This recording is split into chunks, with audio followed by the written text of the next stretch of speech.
Hi friends, कैसे हो आप सब लोग। मैं अरुण स्वागत करता हूं आपका हमारे इस YouTube परिवार में जिसका नाम है धाकड़ जैस। आज की वीडियो स्पेशल है उन सभी लड़कियों के लिए जिनकी अभी अभी शादी हो गई है या फिर काफ़ी पहले से शादी हो रखी है या फिर आप शादी करने का प्लान बना रहे हैं। कभी ना कभी तो आपको शादी करनी ही है।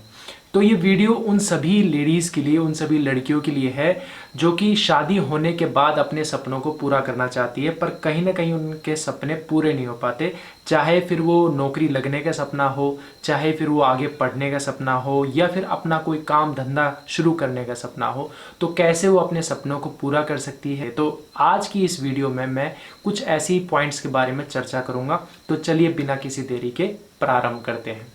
तो दोस्तों, सबसे पहले तो आपको ये बात याद रखनी है कि देखिए, जब भी शादी होती है और हमारी जो भारतीय संस्कृति है उसके हिसाब से लड़कियों को लड़कों के घर में जाना होता है। तो यहाँ पर आज इस वीडियो में मैं दो बातें आपके साथ शेयर करूँगा जो आपको बहुत ज़्यादा लाभ देंगी, चाहे तो आपने शादी कर रखी हो या फिर अभी आप शादी करने की प्लानिंग कर रहे हो।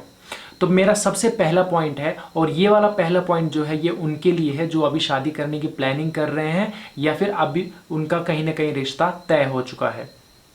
तो जब आप पहली बार अपने होने वाले हस्बैंड से मिलते हैं या फिर अपने होने वाले मम्मी पापा, सासू माँ, ससुर से मिलते हैं, तो आपको जब भी मौका मिलता है उनसे बात करने का, तो सबसे पहले आपको जो काम होना चाहिए वो ये होना चाहिए कि आपको अपने सपनों के बारे में, अपनी ख्वाहिशों के बारे में, आपका जो टारगेट है उसके बारे में ज़रूर अपने हस्बैंड से, अपने होने वाले हस्बैंड से, अपने होने वाले मम्मी पापा से ज़रूर वार्तालाप, बातें कर लेनी चाहिए कि जी मैं आगे पढ़ना चाहती हूँ या फिर मैं जॉब करना चाहती हूँ।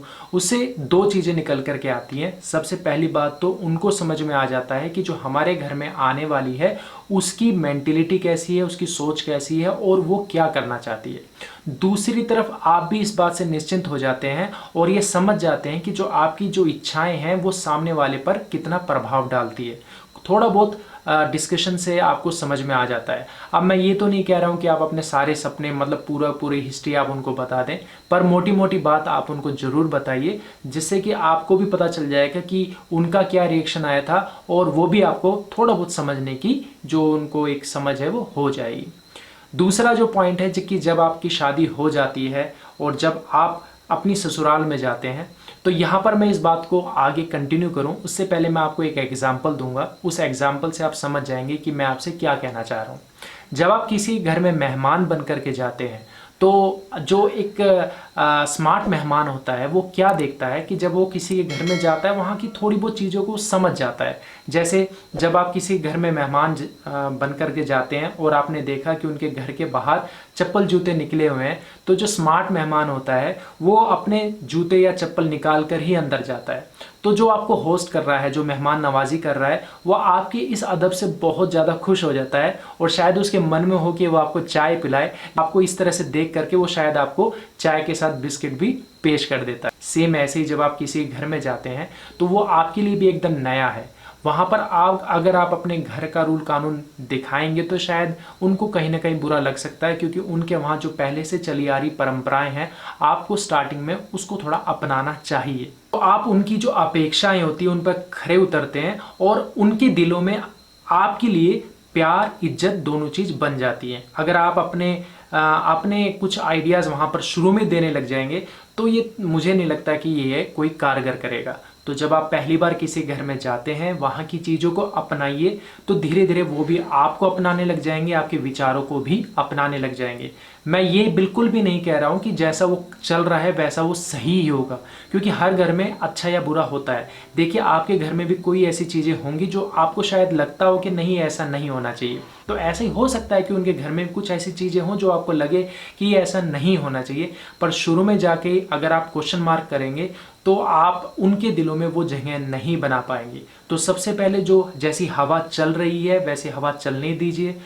जब आपको लगेगा कि उनके दिलों में आपके प्रति श्रद्धा है, ईमानदारी आ चुकी है, आपके प्रति वो उनका प्यार आ गया है, तो धीरे धीरे आप चीज़ों को समझा सकते हैं कि मम्मी जी ऐसा नहीं होना चाहिए, अगर आप ऐसा करेंगे तो और अच्छा होगा।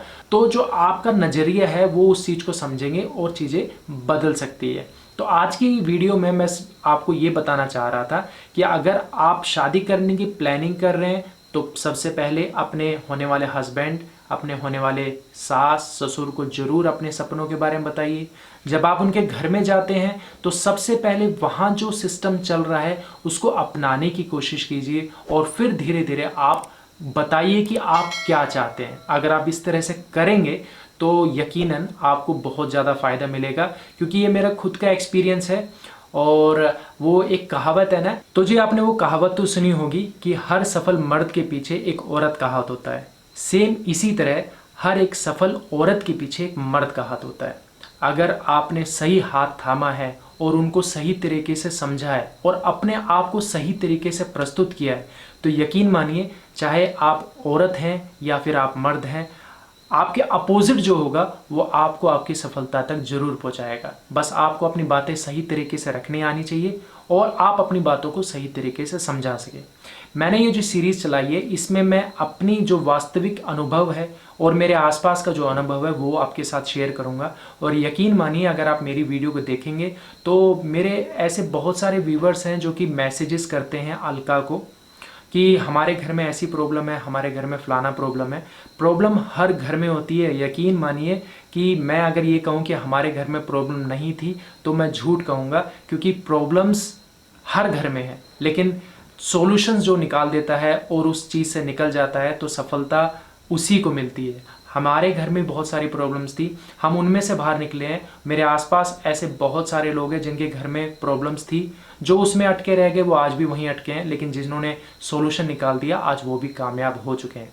तो ये जो मैंने सीरीज़ चलाई है, इस सीरीज़ में मैं यही सब चीज़ें आपके साथ शेयर करूँगा। तो आपके जो पॉइंट्स हैं आप, और मैं आपसे एक और विनम्र प्रार्थना करूंगा कि अगर आप हस्बैंड हैं तो जरूर इस वीडियो को वाइफ को दिखाइए, और अगर आप वाइफ हैं तो हस्बैंड को भी ये वीडियो जरूर दिखाइए। और आपके जो विचार आ रहे हैं इस वीडियो को देखने के बाद उसे जो कमेंट बॉक्स है उसमें जरूर अंकित कीजिए, क्योंकि किसी का क्वेश्चन किसी का आंसर हो सकता है और किसी का आंसर किसी का क्वेश्चन बन सकता है।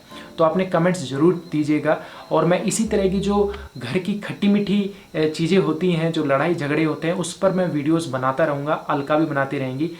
आप यकीन मानेंगे कि अलका की सफलता के पीछे मेरा हाथ था।